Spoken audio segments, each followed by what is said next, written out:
Welcome to another episode of Terry's Notes, and today we are going to be looking at the January 2016 paper, question 8.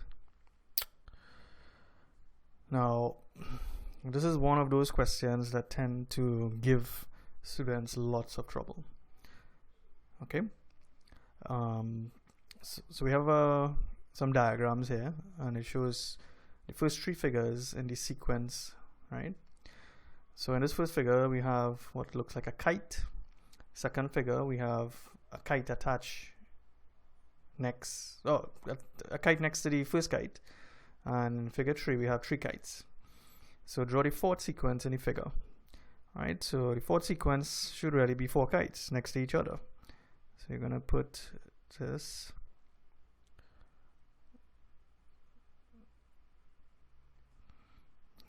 All right. I know you're gonna have this piece here.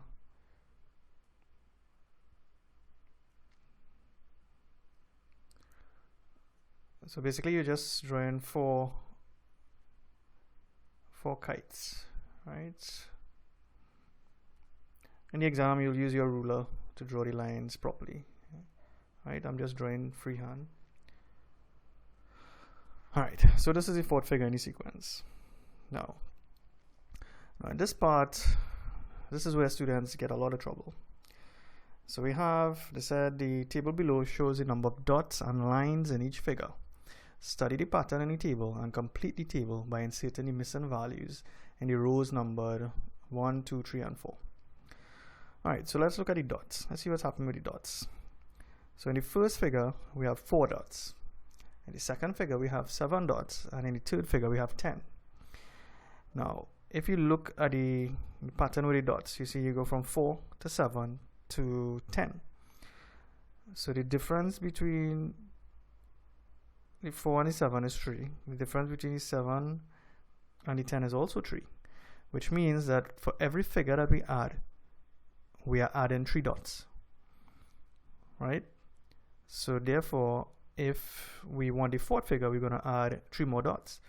So therefore, it should be 13. If we look at the number of lines now, in the first figure we had 6 lines, then we had 11, and then we had 16. If we look at it carefully, we see that the difference between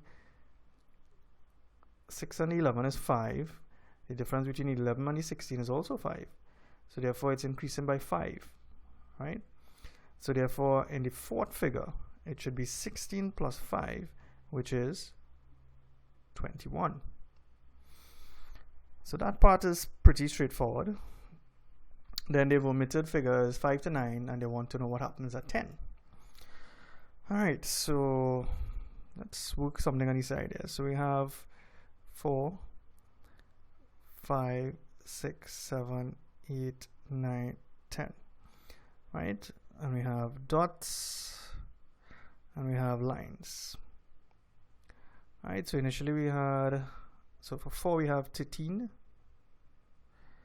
and we know that we are increasing by 3, so the next one will be 16, then 19, 22, 25, 28, 31.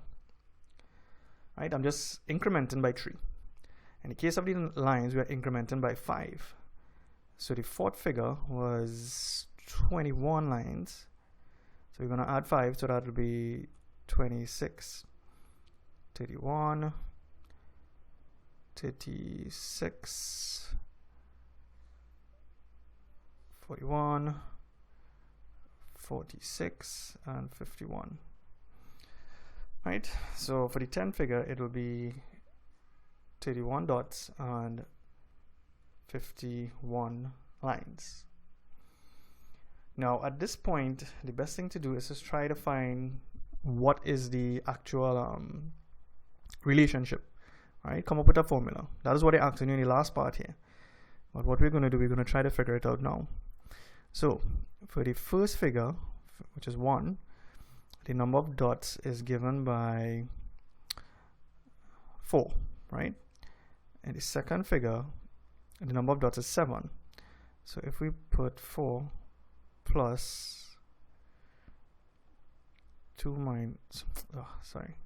minus 1 by 3, we get 4 plus 3, which is 7.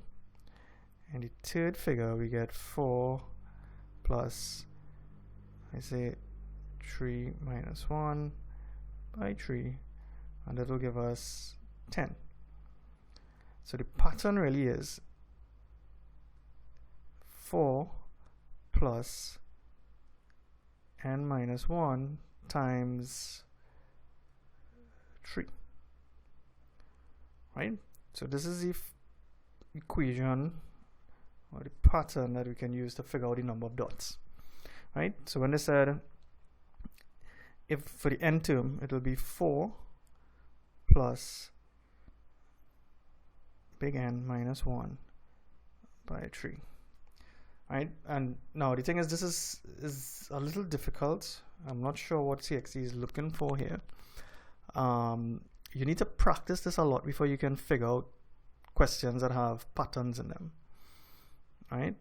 So this was for the dots. Let's do one for the lines now. So the first figure, the number of lines was 6. Second figure will be 6 plus 2 minus 1 by 5, which gives me 11. The third figure is 6 plus 3 minus 1 by 5, which will give me 16. So therefore, for the nth figure, it will be 6 plus n minus 1 by 5. Right, so this will be 6 plus n minus 1 by 5. Right. For those of you who do additional mathematics, this would be easy to spot, because this pattern here, moving from 4, 7, 10, that's an arithmetic progression. And to find the nth term in an arithmetic progression is a plus n minus 1 multiplied by d, where a is the first term, in which case the first term was 4 for the dots, and n is the nth term you want to find, and d is the common difference, which in this case